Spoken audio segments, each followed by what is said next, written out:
Find the area under the curve over the given interval. So we have a graph of y equals 4x squared. Let's get a nice little visual. This isn't going to be a perfect picture. I have a hard time drawing graphs with this little pen thingy.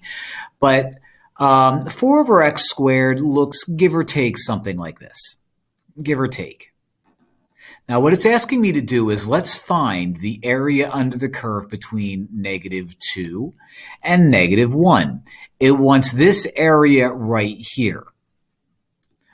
Well, what's going to happen, and what I could use, is the integral of this equation is going to give me the area under the curve.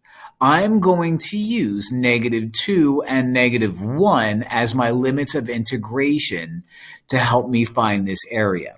So this is going to give me some number, and that number is going to be the area under the curve, between the curve and the x-axis, between -2 and -1. So let's get rid of this mess. Let's start the problem from beginning to end. I need to find the integral of 4x, or rather 4 over x squared dx, where my limits are bottom limit -2 and -1, because my lower limit here is -2 and my upper limit's -1. Let's rewrite this. Let's bring that 4 out if you want to. Let's make this x to the -2 dx. Sloppy, but you'll get it. Let me see, 4 times, let's add 1 over -2 plus 1, x to the -2 plus 1, close that. My limits of integration are still -2, -1, can't ignore those. Can't ignore those.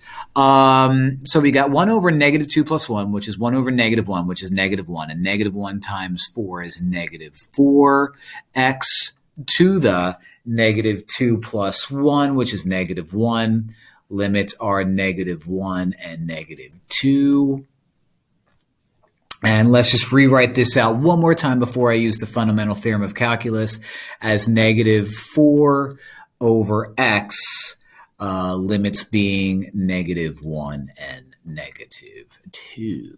So fundamental theorem of calculus says, once I have my integral complete, I rewrite my solution here, -4 over x, but instead of x, I am going to plug in my upper limit first, which is -1, close it, always the minus, rewrite that guy, -4 over x, but instead of x, plug in the lower limit, and do a little bit of math. -4 over -1 is +4, minus sign, -4 over -2 is going to be 2. 4 minus 2 is 2. So that little picture that I gave you, right, where we were focusing on what's happening here, and we had that little chunk, that chunk that's filled in right there has an area of 2, and that's how you find the area under a curve.